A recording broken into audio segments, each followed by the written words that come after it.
a gente viu o ápice do sistema colonial, né? Eu falei para vocês que sempre que a gente estuda na história que vem o auge, depois do auge vem a decadência. E agora a gente vai estudar essa decadência, os principais acontecimentos e a consequência do governo, do bom governo ou mau governo desse sistema que vai levar a gente aí para caminhar até o processo de independência, que é aqui que já começa a sementinha da independência já é plantada aqui nesse contexto.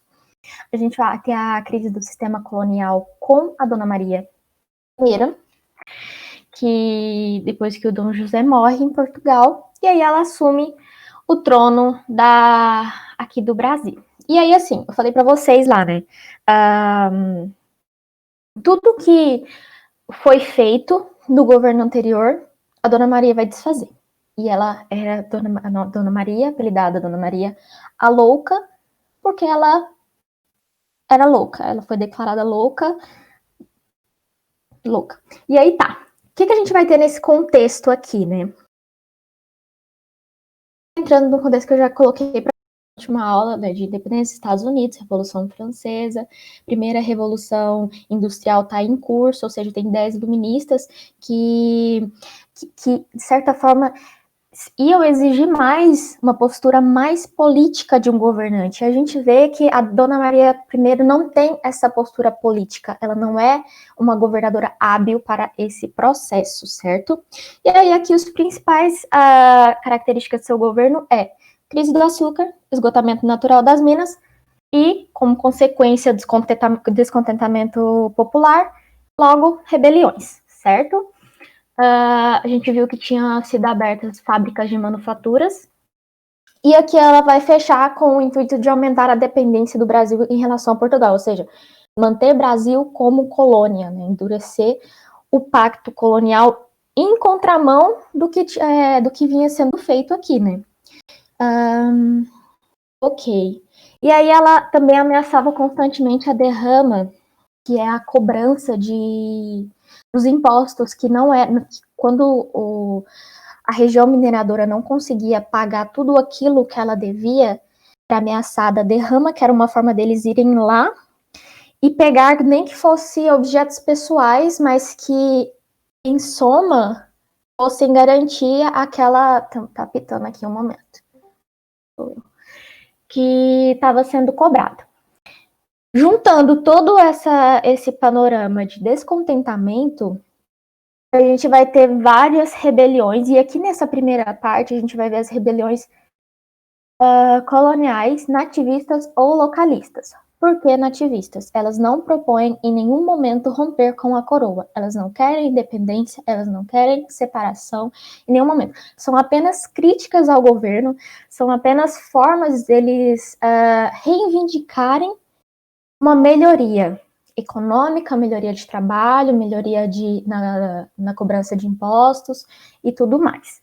A primeira delas que a gente vai ver é a revolta de Beckman, que aconteceu no Maranhão. E aí o que acontece? Tinha aqui a Companhia do Comércio do Maranhão. Companhia de Comércio do Maranhão.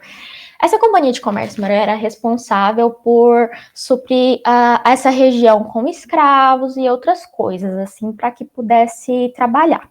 E aí, o que acontece? Essa companhia não vai ofertar escravos, e os senhores de engenho vão começar a escravizar os índios. E aí entra o Antônio Vieira em conflito com esses senhores de engenho aí, certo?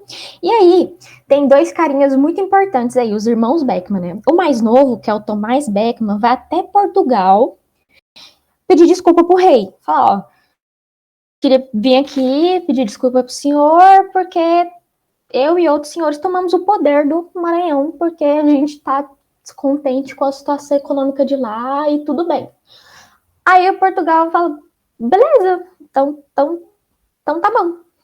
Aí ele mata o irmão e oprime violentamente o movimento, e foi essa a resposta do governo, bem amigável, bem bacana, e é essa revolta de Beckman. Então a revolta de Beckman é o descontentamento diante a crise com a Companhia do Comércio do Maranhão, que não supria os senhores de engenho com a quantidade necessária de escravos. Se não tinha escravo negro, eles começam a escravizar os índios. Escravizando os índios, entram em confronto com os jesuítas. Entrou em confronto com os jesuítas, eles estabeleceram um certo poder, mas em nenhum momento houve a separação. Tanto é que ele foi até Portugal conversar com o rei sobre isso. Em nenhum momento houve uma crítica à coroa aqui. Deixa eu ver, tá pitando. Guerra dos Emboabas. Envolve aqui os bandeirantes, né? Eu coloquei na última aula, eu acho, né? Sobre os bandeirantes, que vão descobrir a região das minas há muito tempo atrás. E aí o que acontece? Eles estão ali naquela região das minas e meio que o território é deles, né? Porque eles encontraram. Só que aí começa a chegar outras pessoas, né? O emboaba, que significa pássaro emplumado, né? Em tupi, que é o estrangeiro, né? Que é o forasteiro que sempre chegava assim muito trajado, né? Por isso pássaro emplumado, que eles chegavam, os bandeirantes já viviam mais no interior, então eles já viviam com aquelas roupas de tropeiro, né? Já tinham se acostumado ali com a vestimenta e tudo mais, e aí pássaro emplumado porque os outros caras chegavam sempre com aqueles casacão, aquela coisa, né? E aqui vai ser então a disputa pelo a região da extração de metais em Vila Rica. E esse episódio aqui do Capão da Traição é muito importante, porque vai ser a morte de mais de 300 bandeirantes.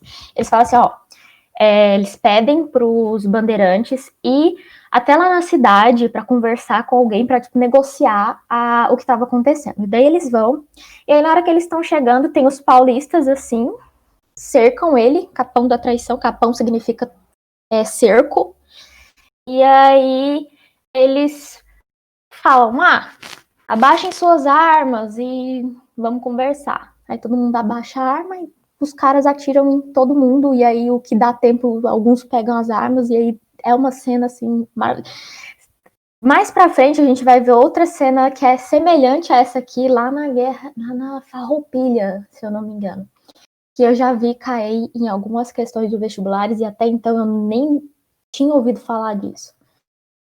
Que é dos... eu vou lembrar o nome, agora eu esqueci. Guerra dos Mascates.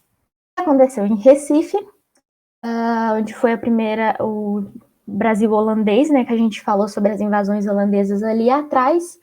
E aí a gente viu com a saída dos holandeses, eles vão melhorar o refino de açúcar dele nas Antilhas, o açúcar brasileiro vai cair de qualidade, vai ter toda aquela crise do açúcar, Olinda volta a ser capital e a taxar tributos de Recife, certo?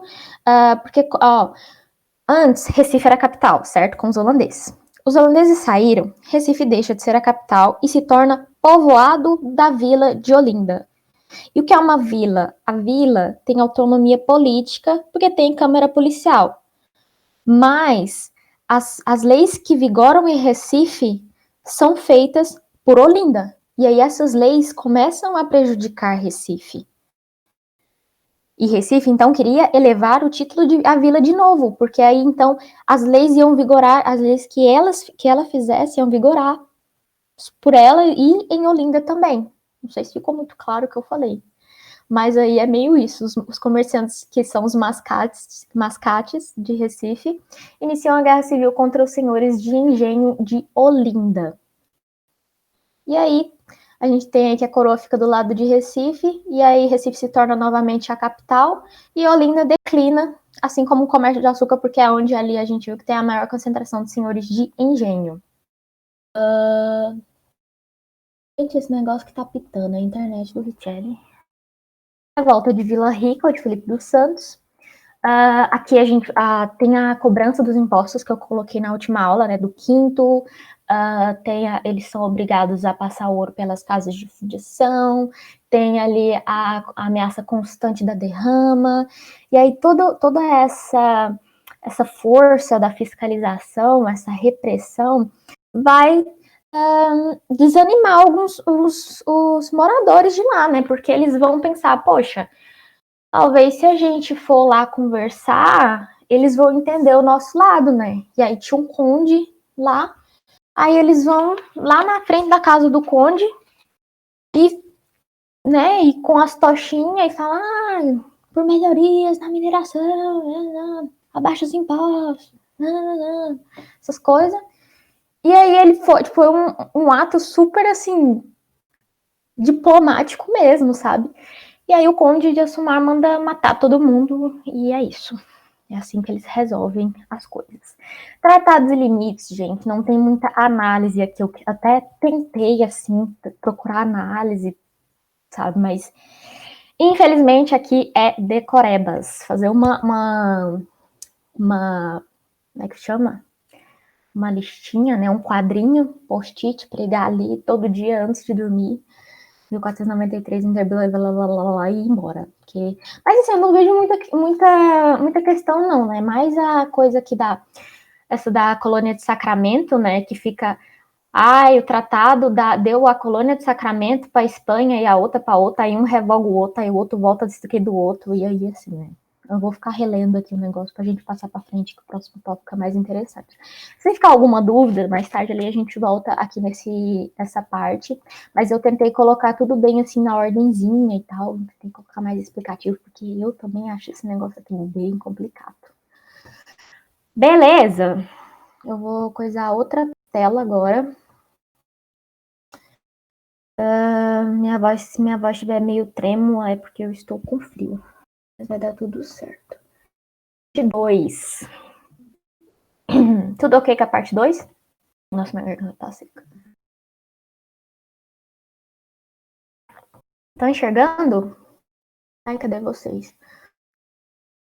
Grata. Vamos lá. Agora a gente vai entrar nas rebeliões separatistas ou emancipacionistas. Então aqui a gente já entra naquela parte das revoluções que querem a separação, mas a gente não sabe se elas querem a separação do local em que ocorreu ou no Brasil inteiro, porque até então a gente não tem a identidade do Brasil como um todo, né? É bem complexo falar sobre querem a separação do Brasil de Portugal, porque até aqui, o que é o Brasil até aqui, né? Então vamos lá.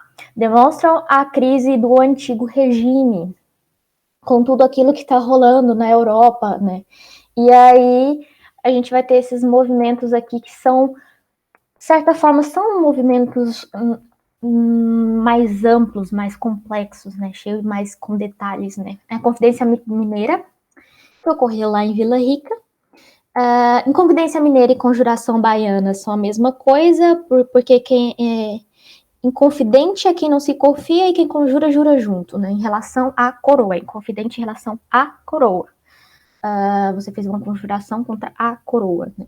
Então, eu queria tentar fazer, quando vocês forem estudar, é muito interessante vocês fazerem uma comparação, um quadro comparativo entre as duas, porque a gente vai ter muitas semelhanças entre elas e algumas particularidades também que fazem dessas rebeliões bem importantes. Na Inconfidência Mineira, desde lá da rebelião do Filipe dos Santos, já está tendo o descontentamento, né, com a cobrança de impostos, está tudo muito alto, a taxação excessiva e tudo mais. E aí a Maria Louca está ali, cobrando a derrama constantemente. E os líderes do movimento, que eu citei aí, coloquei Tomás Antônio Gonzaga, que é o Dirceu, Cláudio Manuel da Costa, Glauceste Saturno, porque são todos poetas arcaicos, se eu não me engano.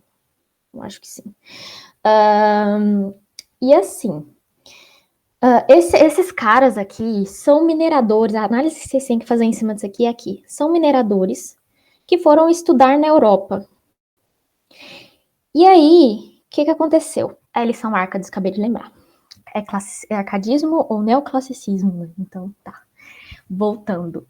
Esses caras são filhos de mineradores que foram estudar na Europa e eles viram toda aquela efervescência cultural que acontece lá. E eles voltam com tudo aquilo para cá olham o contexto social e cultural da época e falam, precisa mudar isso aqui. Então, são todos ricos, da elite, intelectuais, poetas, árcades, né? E aqui tem os seus pseudônimos, né, dos pastores bucólicos. Então, assim, o que eu quero dizer com isso? Isso aqui é um movimento de elite. Isso aqui não foi um movimento que abrangeu a população. Muita gente nem sabia que isso aqui tinha rolado, porque a ligação entre eles e o que a população realmente pensava da época era outra coisa. Eles tinham ido para a Europa.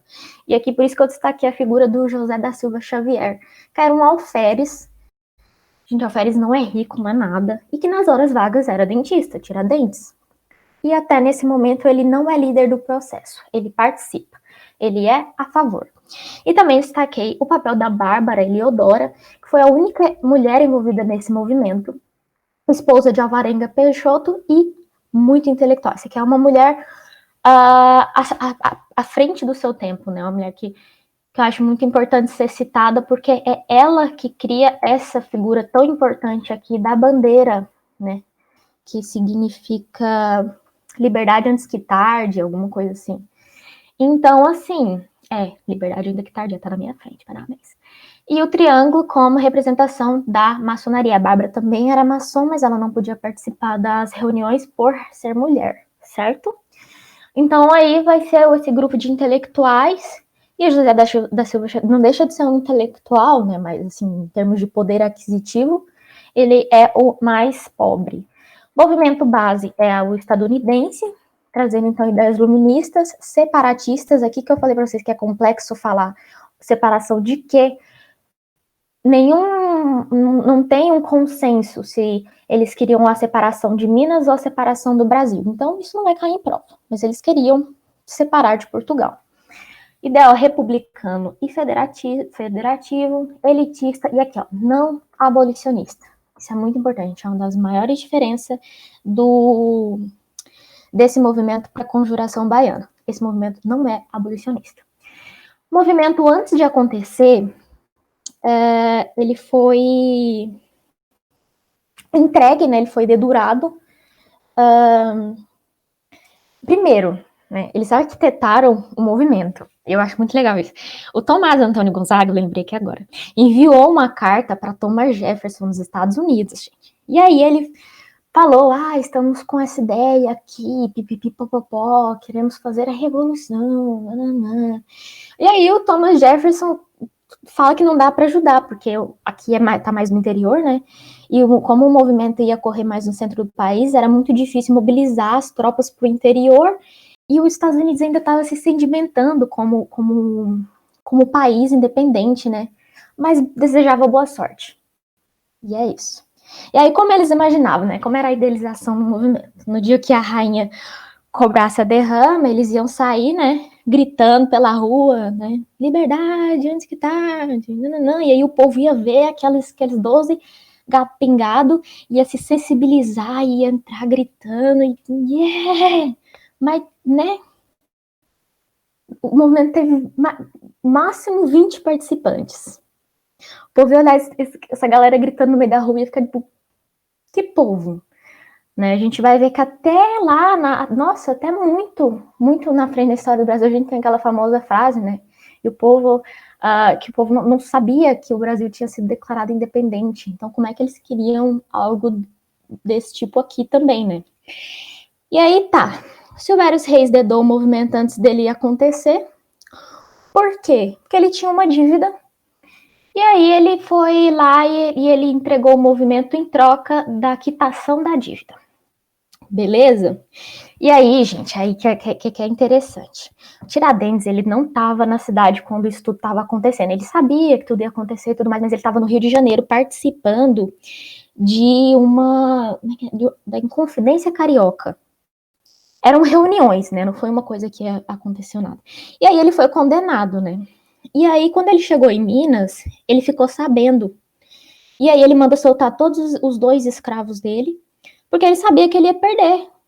Porque, só pra você ver, o Tiradentes mandou soltar os 2 escravos dele. Então, o Tiradentes não era abolicionista. Ele era um homem normal da sua época. E aí, porque ele sabia que ele ia perder, ele não tinha o dinheiro, ele não tinha a condição financeira que os outros tinham. E aí ele morre. Os que não foram mortos foram degregados. Teve um que se matou. O Tomás Antônio Gonzaga arranjou outro casamento. Sabe? Que a Marília de Dirceu, gente. A Marília de Dirceu morreu de amor. Morreu que, tadinha. E ele se casou com outra mulher na África, se eu não me engano. Vocês que estudam literatura devem saber. Então, tipo assim, o movimento era aquele negócio assim, bem utópico na cabeça deles, né? E aí, quando o Tiradentes morreu, ele era só mais um. Matou mais um, esquartejou mais um e espalharam as partes do corpo pela cidade de mais um. Ninguém sabia quem era Tiradentes, ele não tinha nenhuma relevância social. E é aí que a gente entra na construção do herói e a cristianização de Tiradentes, né, que se deu lá na frente no contexto da proclamação da República. Porque é a tentativa de construir, aqui embaixo, deixa eu abaixar para vocês verem, meu Deus do céu, eu tô com muito frio. Coloquei as duas imagenzinhas aqui para vocês, né, Tiradentes, né, pelo carinha aqui, como é que é o nome dele? Pedro Américo. Tiradentes por Pedro Américo, Tiradentes por Tiradentes. Eu tô apontando na tela, como se vocês estivessem dentro. Vocês veem a setinha quando eu mexo aqui? Vocês ficam vendo aqui? Ou não? Gabriel, valeu. Então tá. Tiradentes por Pedro Américo, no contexto da República. Tiradentes por Tiradentes. Esse cara aqui, gente, Tiradentes era descendente de maranhense.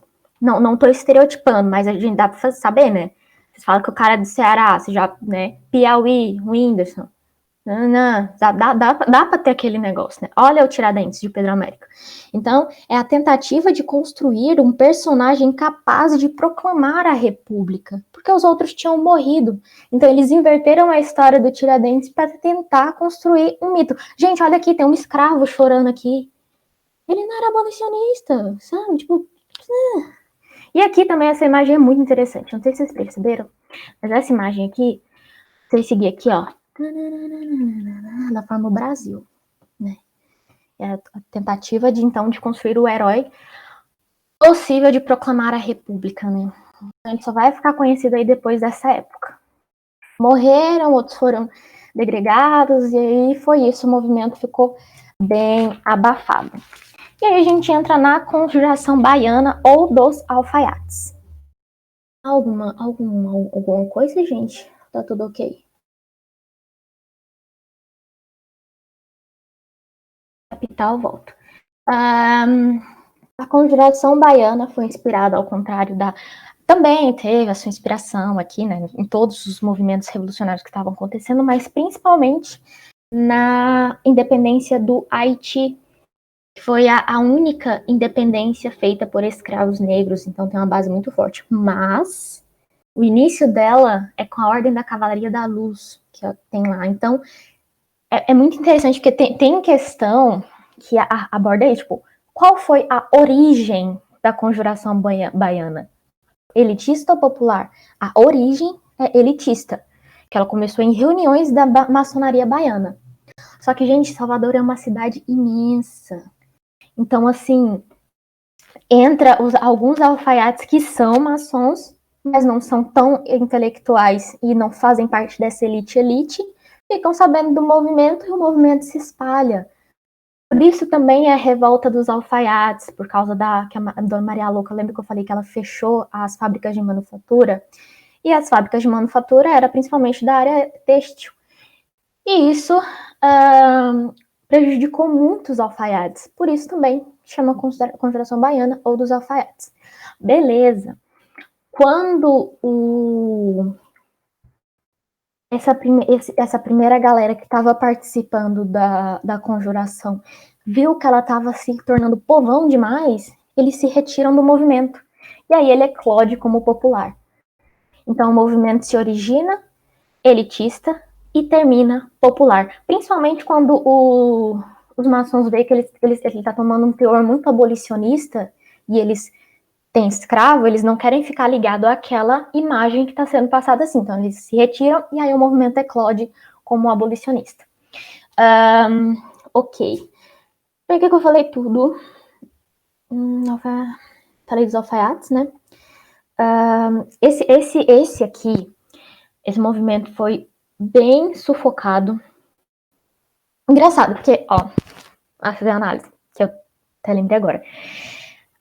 O movimento que vocês mais escutam falar, assim, como um puta do movimento. Meu Deus, pode falar palavrão aqui? Não pode, né? Meu Deus.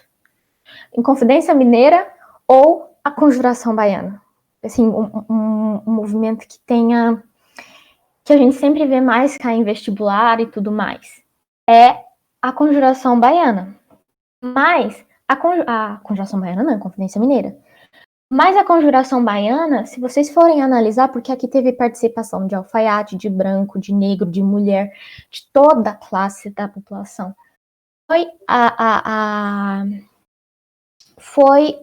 rebelião que mais se aproximou da realidade do Brasil da época.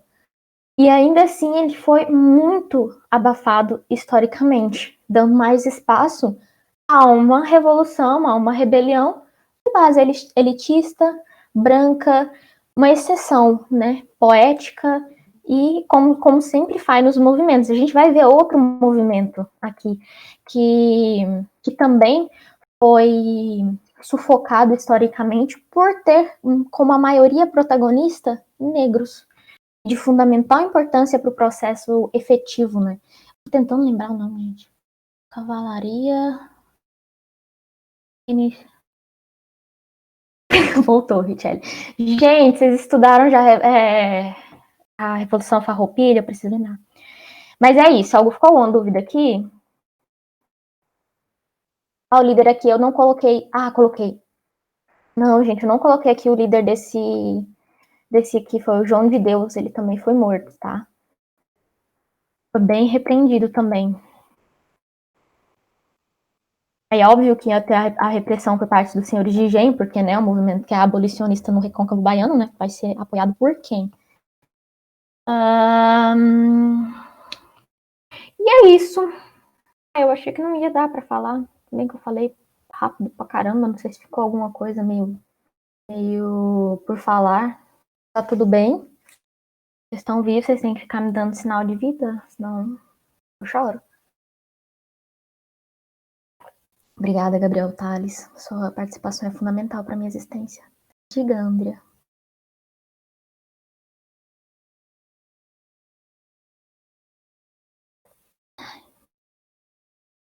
Vocês estão tomando água, né? Ai, me esqueço que o negócio tá sendo gravado.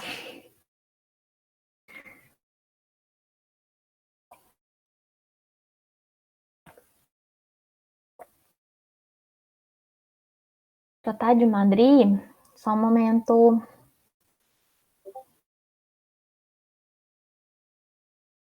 Eu vou voltar aqui na aulinha, tá? Deixa eu ver se eu compartilho aqui.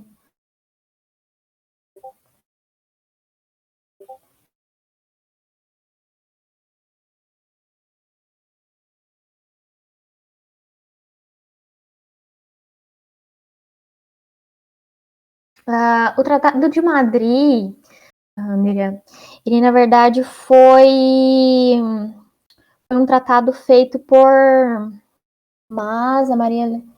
Sim, querida, ele já tinha sido demitido, certo? Aí foi um tratado que foi. Ai, como é que fala? Ele foi assinado entre os reis João V de Portugal e Fernando VI da Espanha, porque as colônias as regiões de Sacramento e dos Sete Povos das Missões, uma era de Portugal e a outra era da Espanha, certo?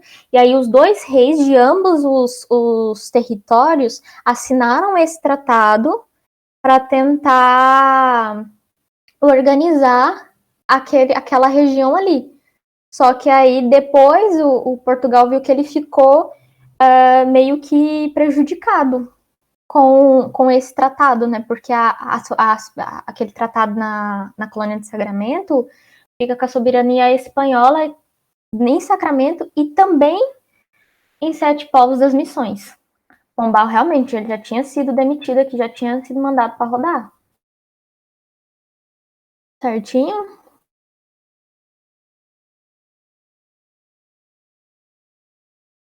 Mais alguma coisa, gente?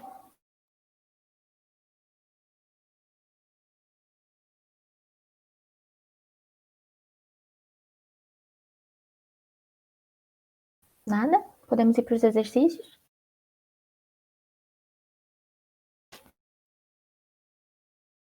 Sim, só grilos. Vamos lá, então. Animação, gente. Gente, vocês estão animados? Eu não tô sentindo que vocês estão animados. Eu fechei, né? Parabéns, Ana Paula.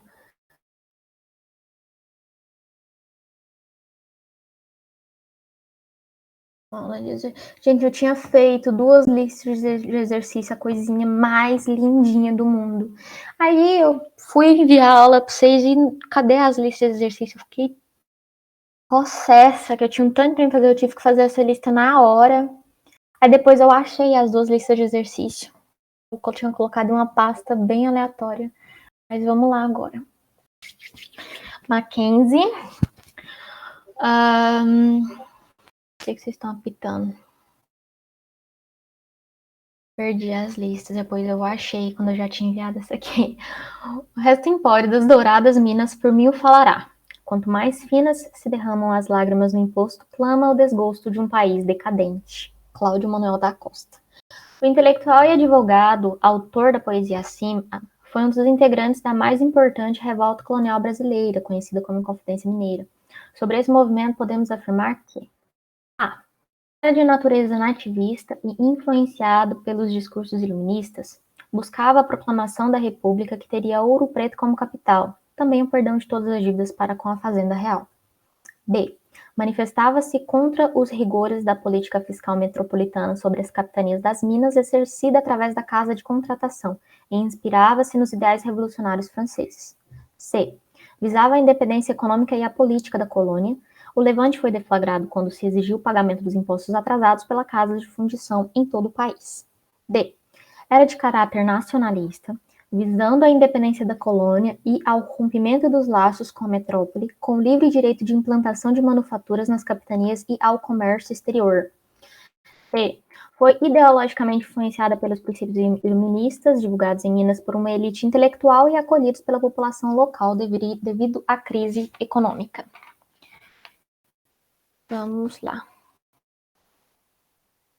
Deixa eu levantar aqui, né, pra vocês verem. Um minuto. Minutinhos.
Vamos lá, então.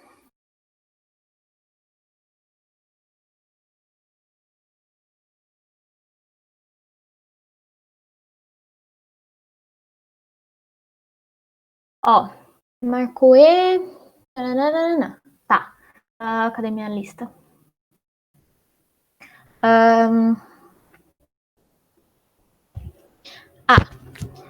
Era de natureza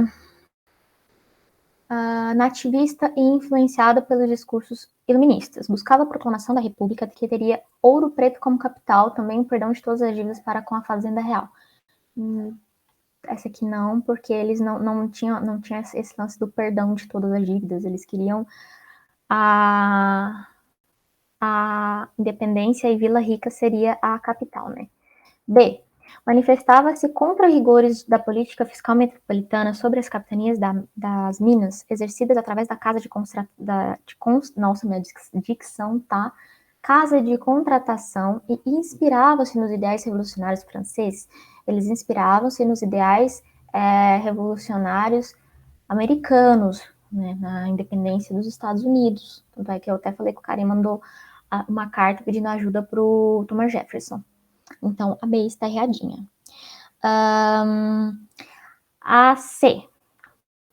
Visava a independência econômica e a política da colônia, e o levante foi deflagrado quando se exigiu o pagamento dos impostos atrasados pela Casa de Fundição em todo o país. Não, só naquela região mineradora que foi ameaçado a derrama.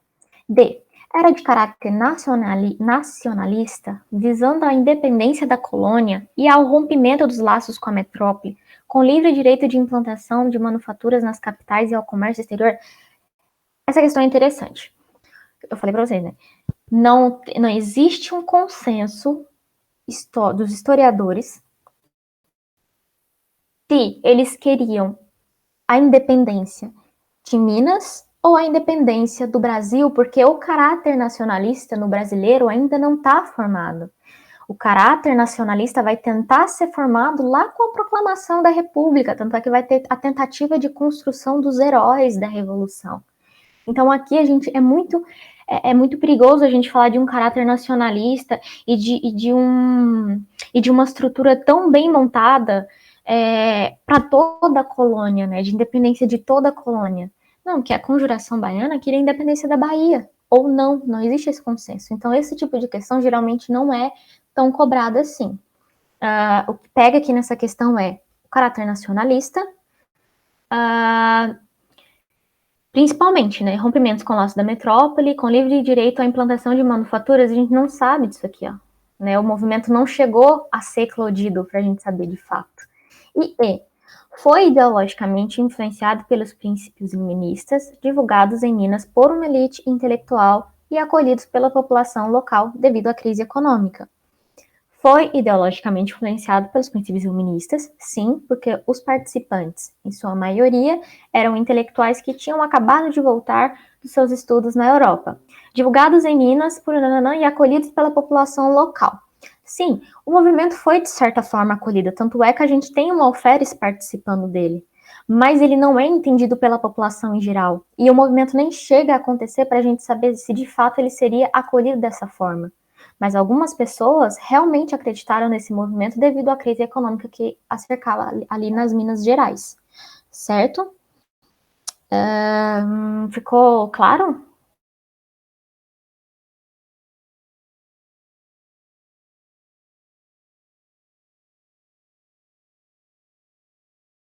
A coroa criou a Companhia Geral do Comércio do Maranhão, que monopolizaria o comércio da região, tendo, entre outras obrigações, de fornecer 500 escravos negros por ano. Durante 20 anos, além de fornecer aos habitantes gêneros alimentícios importados e adquirir tudo que fosse produzido na região para exportação. Contração da Companhia Geral do Comércio do Maranhão. Ocorreu no século XVII a revolta nativista conhecida por... Agora vocês vão dar um orgulho pra titia. Vou botar no carregador no notebook para carregar enquanto isso.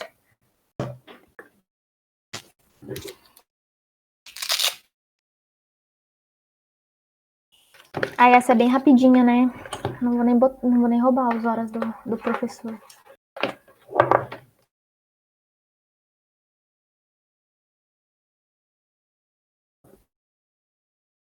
Tá bem tranquila, né?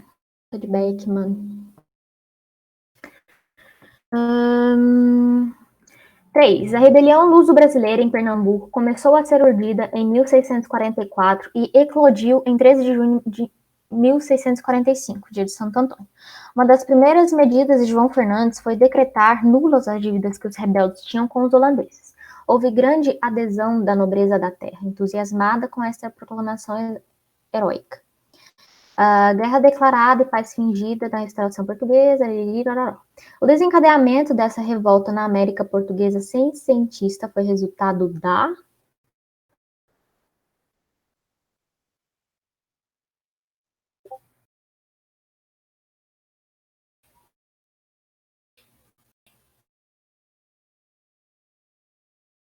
Acho que não sei se eu deixo aqui para vocês lerem.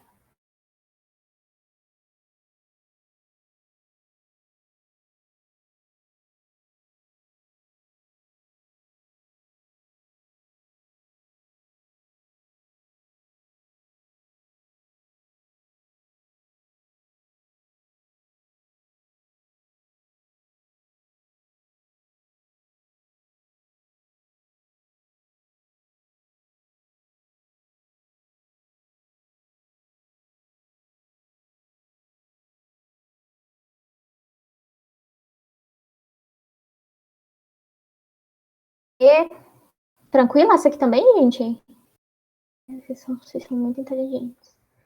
Fraqueza bélica, esse aqui tá falando de qual contexto, né? Da essa é a palavra. Da invasão holandesa, né? Principalmente do interesse dos senhores de engenho ali, quando eles receberam a possibilidade de isenção das suas dívidas, né? Que foram contraídas ali durante aqueles empréstimos feitos no governo de Nassau. Ok? Então, interesses econômicos dos senhores de engenho. 4. Emboaba, nome indígena que significa o estrangeiro, atribuído aos forasteiros pelos paulistas, primeiros povoadores da região das Minas. Com a descoberta do ouro em fins do século XVII, milhares de pessoas da colônia e da metrópole vieram para as minas, causando grandes tumultos. Formaram-se duas facções, paulistas e emboabas. É muito engraçado falar facções nessa época. Enfim, usem a criatividade de vocês. Que disputavam o governo do território, tentando impor suas próprias leis. Sobre o período em questão, é correto afirmar que a. As disputas pelo território em Boaba colocaram em confronto paulistas e mineiros que lutaram pela posse e exploração das minas. B. A região das minas foi politicamente convulsionada desde sua formação em fins do século XVII, o que explica a resistência local aos inconfidentes mineiros. C.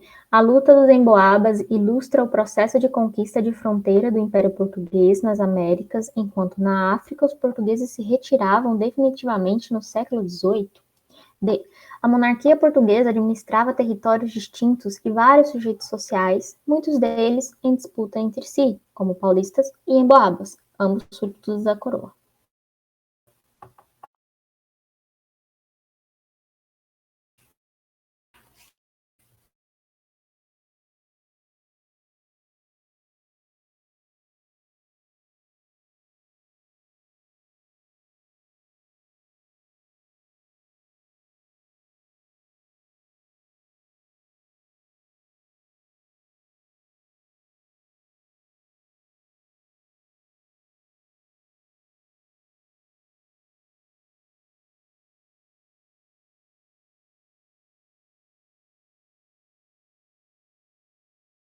Lá, essa questão é boa.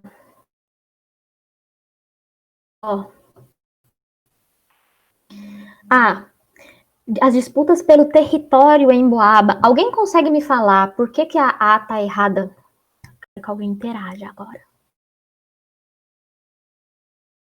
Marcou outra alternativa senão a A. Consegue me explicar por que a A tá errada?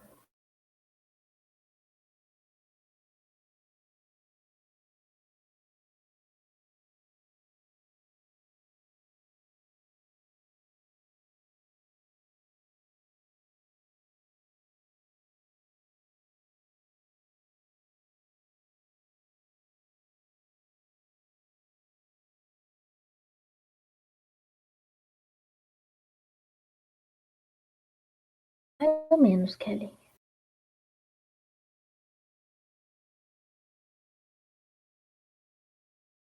Uma lidinha. Palavras. Porque não era contra os mineiros. Ok, entendi o que você quis dizer, que você está falando que não era contra toda a população mineira, né? Mas aqui que fala do confronto entre paulistas e mineiros, os mineiros sendo quem habitam as Minas Gerais, e quem habitava as Minas Gerais e entrou em confronto com os paulistas eram os emboabas. Os emboabas eram, em sua maioria, mineiros. Mais alguém?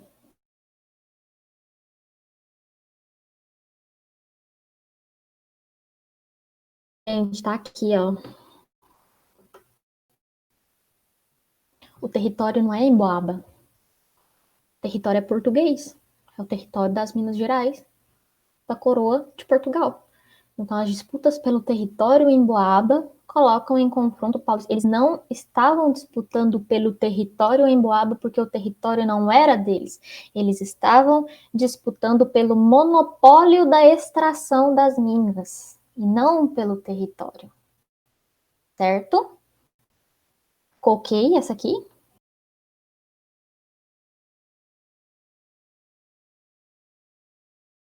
A região das Minas foi politicamente convulsionada desde sua formação, é meio forçado, né?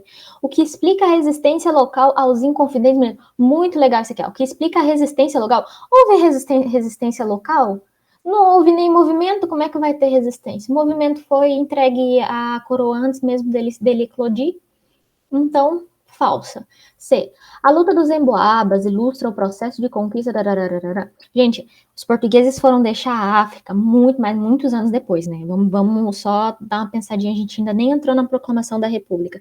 O Brasil vai dar seus passos rumo à abolição ali, né? Bem ali, então já não. D. A monarquia portuguesa administrava territórios distintos e vários sujeitos sociais, muitos deles em disputa. Ó, a letra D explicando por que a letra A está errada. Disputa pelo território em Boaba? Não. A monarquia portuguesa administrava territórios distintos e vários sujeitos sociais, muitos deles em disputa entre si, como paulistas e emboabas, ambos súditos da coroa, certo? Os Beckman lá estavam em disputa com a Companhia do Comércio do Maranhão, mas ambos eram súditos da coroa. Eles não queriam se desfazer da coroa, né? Então, a B explicando por que ela está errada. E 5. Movimentos ocorridos no Brasil colonial, no século XVII até a primeira metade do século XVIII, podem ser classificados como... Maria. A. Episódios pan-americanos, visto estarem articulados a outros movimentos anticoloniais existentes na América colonial. B. Conflitos de colonos contra a metrópole, em geral relacionados à intensa exploração fiscal e à aplicação de medidas monopolistas. C. Lutas de colonos em defesa do território conquistado aos indígenas e aos quilombolas, ameaçados de perda por pressão da igreja. D. Coisei A, não. Movimentos anticoloniais, expressando o projeto de separação da colônia da administração metropolitana. E movimentos essencialmente nacionalistas, por defenderem a formação de uma nação brasileira unificada em torno de um governo local. Gente, isso aqui é AD, viu? É resultado do AD. Me perdoem, please. Vamos lá, então. Última questão.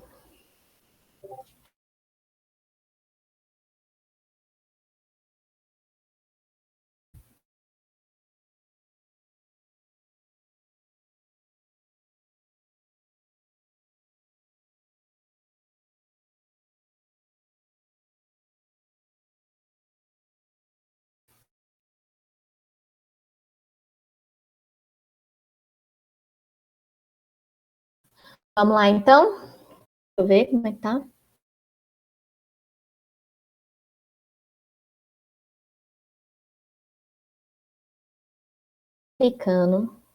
Pan-americanos vistos estarem articulados a outros movimentos anticoloniais existentes na América colonial. Não tinham essa articulação, assim, né?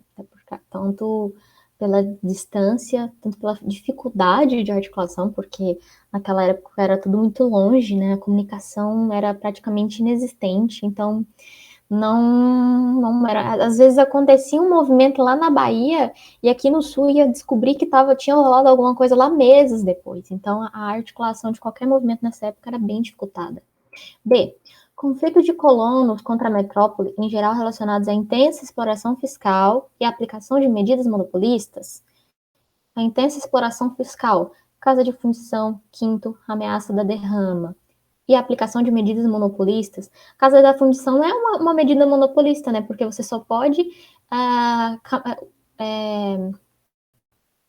você só pode se movimentar com o ouro que tiver ali com a marca da coroa real. Qualquer ouro que não esteja com a marca da coroa real é contrabando. Então, a B está certa. C. Lutas de colonos em defesa do território conquistado aos indígenas e aos quilombolas ameaçados de perda por pressão da igreja. Até porque os quilombolas vão surgir um pouquinho mais para frente, né? Então, a questão está anacrônica, além de tudo. Aceitar erradinha. D. Movimentos anticoloniais, expressando o projeto de separação da colônia da dominação metropolitana? Não, né? Porque aqui a gente entra naquilo que eu falei, né? É muito forçado você falar no Brasil naquele tempo de uma separação da colônia como um todo, até porque em muitos lugares nem sabia que estava rolando um movimento em outro lugar. E movimentos essencialmente nacionalistas por defenderem a formação de uma nação brasileira unificada em torno de um governo geral. Não tinha essa identidade, não tinha a identidade nacional brasileira. Essa identidade nacional brasileira vai começar a ser formada ali a partir do processo da proclamação da República, que a gente vai começar a ver ali na próxima aula com o período joanino e depois com até o ápice, de fato, da independência do Brasil. Ficou certinho essa questão? Alguma dúvida?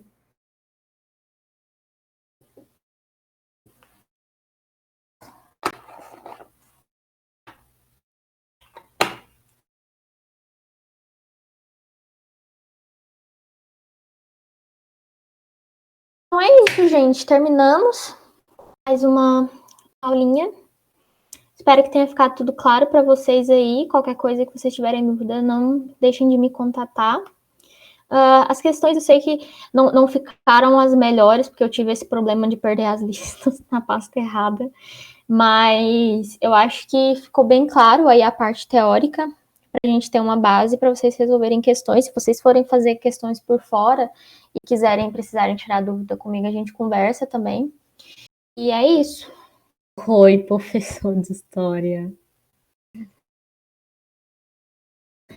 Ai, eu sou bem britânicazinha, né? Aí é isso. Listas? De quê?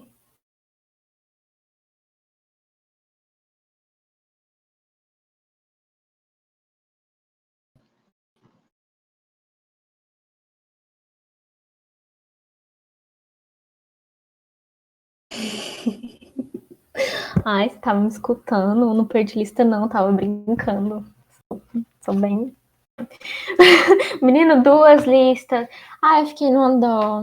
Mas é isso, gente. Boa aulinha pra vocês agora. Boa semana. Espero que vocês consigam estudar bonitinho aí. Tchau, professor de história. Aulinha. Tchau. Eu digo lista de questão porque eu tenho dificuldade de achar questão na internet. Eu também tenho muita dificuldade. Você tem que achar uma questão que faça sentido e que tenha a ver com. Gente, eu nunca mais vou criticar um professor meu, sabe? Eu me recuso a criticar. Pode vir a questão que vier, eu vou entender, eu vou ser compreensível.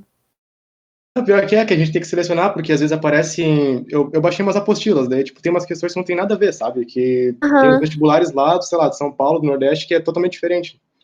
Daí tem dificuldade de achar. Enfim, a gente vai se organizando. É verdade, vai dar certo. Vou ali comer que eu tô com fome. Tchau, gente. Beleza. Tchau. 25 minutinhos, começamos às 8 pontualmente.